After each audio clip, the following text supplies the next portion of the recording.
ายดีตอนเช้าทุกคนสวัสดีจ้าพ่อแม่พี่น้องวันนี้กะสิไปตลาดนกกจานทุกคน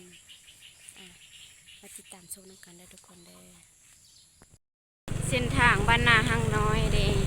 ทุกคนบรรยากาศยามเช้าดีเส้นทางยามฝนกะสิประมาณนี้แหละเนาะทุกคนเนาะน่าจะเข้าใจเนาะเส้นทางประมาณนี้แหละซ้ำนี้ถึงว่าดีที่สุดแล้วทางหันยังบ่เป็นขี้ตุ่มเปลือยังไปได้อยู่ค้าขายก็สะดวกสบายในน้อยนึงเนาะทุกคนนี่เส้นทางบ้านหนองเดินเนาะทุกคนเส้นทางบ้านหนองเดินยังสภาพเดิมอันนี้เป็นวัดบ้านหนองเดิน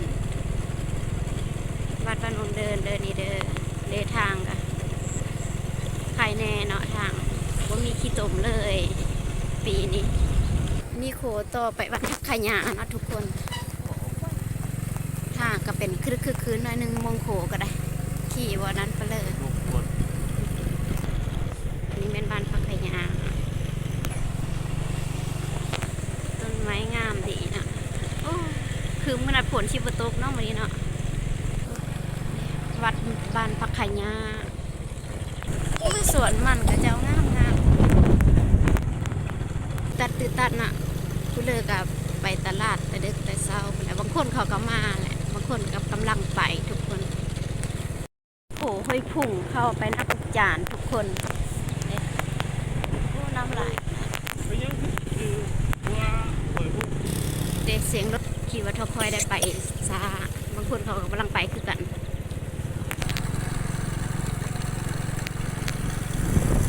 ตอนนี้ก็ฮอนนักจานแล้วทุกคนกำลังเข้าไปตลาดนักจานแล้วได้มาที่ตามชมกันเดินมาไปเบิ่งในตลาดมาขายมีเยอะแน่มีแต่อาหารแบบบ้านเฮานี่แหละอาหารธรรมชาติแบบบ้านๆเข้าตามชมกันเดินเสียงรถบุญบ้านเดี๋ยวบางคนกับเพื่อนคนกำลังไปไม่ขาไก่เครื่องของกระแพงแน่เดี๋ยวนี้นะขึ้นข้าวแล้วเดี๋ยวนี้เงินบาทก็ขึ้นอยู่เต็กๆนะเอาตลาดแล้วทุกคนเอาไปฝากรถไว้ก่อนทุกคนฝากรถจักรไว้ก่อน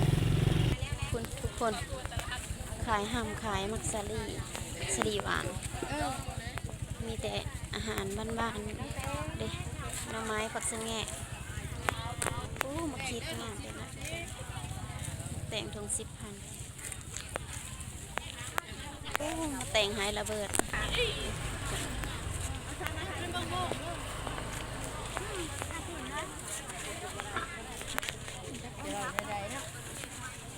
ขายเครื่องทุกคนเอาเครื่องมาขายก็มาซื้ออยู่นะวันนี้แล้วมาขายต่อบรรยากาศคนไล่ขาย2 วี 15มาโกยซื้อให้ลูกกินแต่งทุกคนอาหารนะมีแต่มักแต่งปูปลาหน้าน้ำก็มีคือกันเด้อทุกคนปลาทุกคนมีแต่แนวกินน่ะคุณนะแต่สะอ่อนโตหรือว่าโตดักแด้บอกมีแต่แนวกินเนี่ยอยากมาหอดไปผู้จังได้ซื้อทุกคนเลยมีแต่แนวเยอะได้ยิ่งจ้าซื้อสลับเปล่าลูกทรายกินแกให้ดูจับมาไม่แก้ให้เด้อมาหอดแล้วก็ซื้อซีนเราได้ทุกคนเลยคนซีนหมูงาม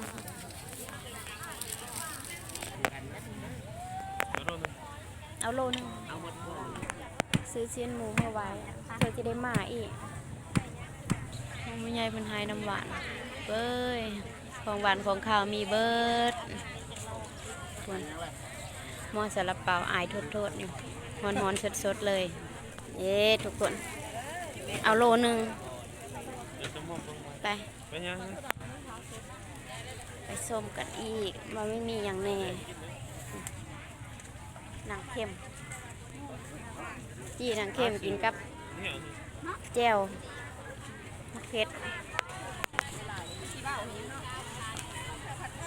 ทุกคนมีแต่แนวเยอะได้มาแล้วกัน แต่แนวจะได้มาแล้วก็เพิ่นเอ้ยเงินในตีสิบ่พอ ฮ่าฮ่าจำเป็นแต่แซ่บทุกคนข้าวฮ้อนๆเนี่ยมันสิตุยคิดไปแล้วก็เยอะแล้วแหละงามเลยเนาะกระตานะหน่วยเท่าไหร่นะหน่วย70กับหน่วย50งามเด้ทุกคนจะได้ชิ้นโง่เลยทุกคนเลยคนสอนเนาะเห็นมาเพียกินบ่เด้โง่คาสดๆแล้วได้นี่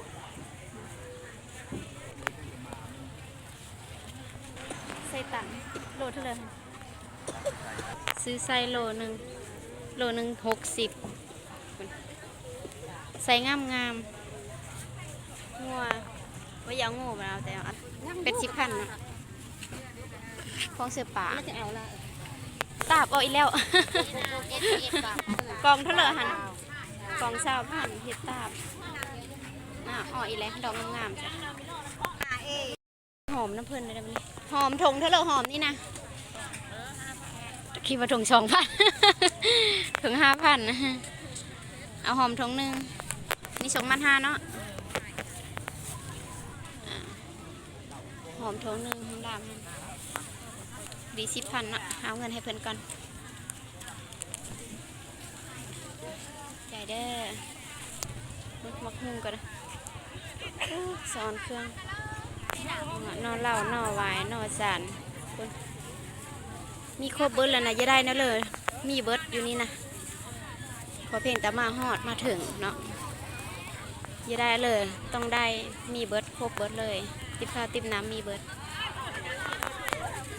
สอนแต่งกวาดอดกระตุกกระตอน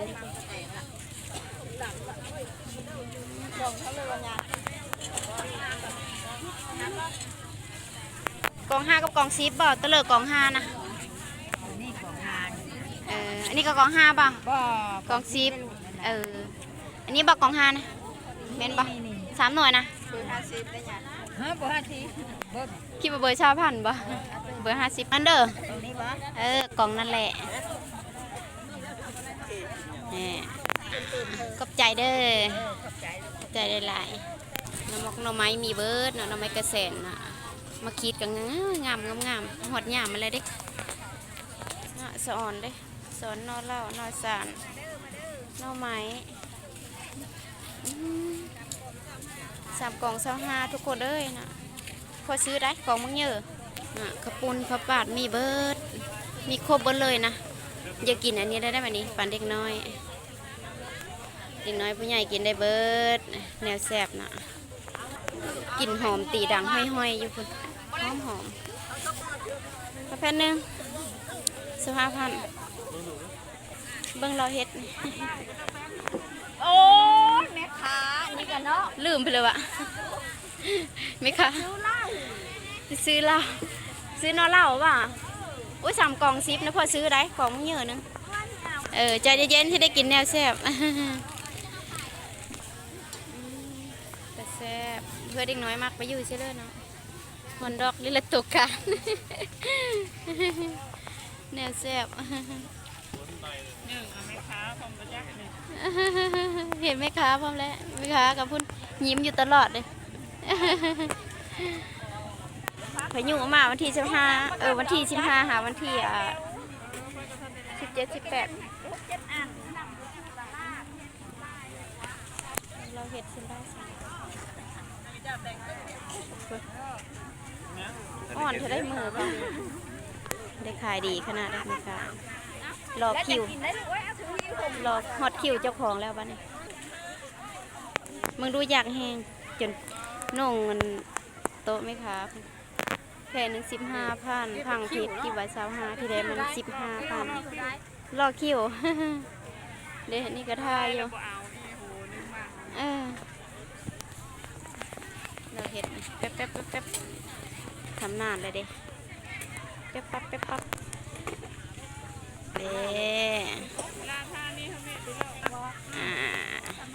แล้วทุกคนขอบใจเด้มาซื้อมาพักก่อนทุกคนมาพักหน่วยเท่าเลยนะมาพักนะ2 หน่วย เนื้อบักใหญ่เด้แกงใส่กระดูกหมูหอนยำลงหน้าแล้วแกงใส่กระดูกหมูให้เขากินเนาะมาคิดก็แต่เป็นงามเนาะอ่ะโอ้โห ตัวกับพื้นผู้ใหญ่ เนี่ย ไม่แตกต่างกันขายถุงเต้าแล้วก็มันจะมือแล้วก็ เนาะหยอกบวบก็งามปะนะ ร้ายพวกมาแกล้งเลย 3 ก้อน 5,000เอาซาเพอเลยใช้ตื่มใช่มาก็ดีบ่เห็นคนจะได้เห็นแต่ขนม ซื้อขนมมาตอนไม่ตู้เด้ไปวันนี้ได้ละบ่ได้แก้ได้เพิ่นว่าแก้ฉันลดมาว่าฉัน สิเอาน้ำเพิ่นถุงหนึงมาคือเอาถุงนี้เลยเด้อ ใจเด้อป๊ะตอนนี้ก็ซื้อเครื่องแล้วก็ย่อมือได้ปานนี้นะทุกคนเลยยันผลตกแน่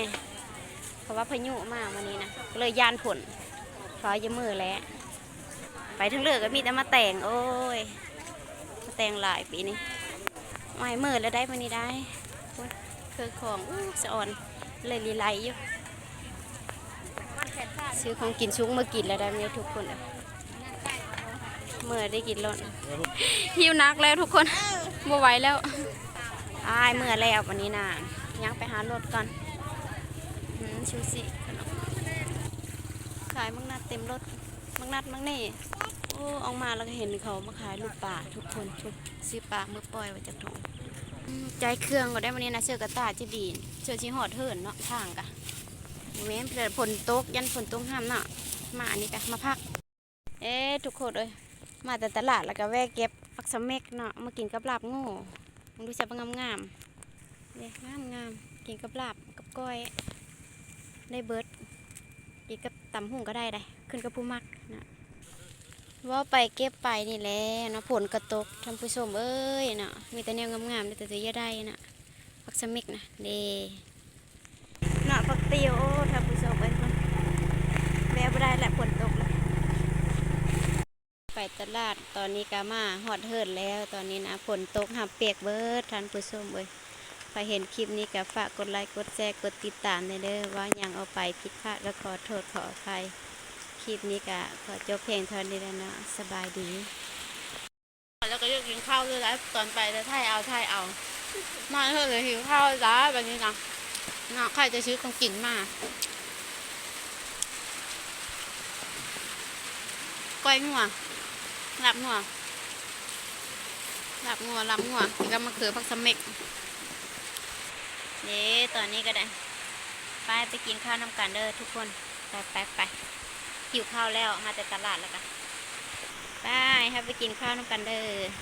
คนตกลิ้นเนี่ยทุกคนมองดูคุยมาเอาเถิดตกห้ามเลยผลก็ได้เป๊ะได้เป๊ะเบิร์ดหัวนะคุณตอนนี้ก็ไปกินข้าวก่อน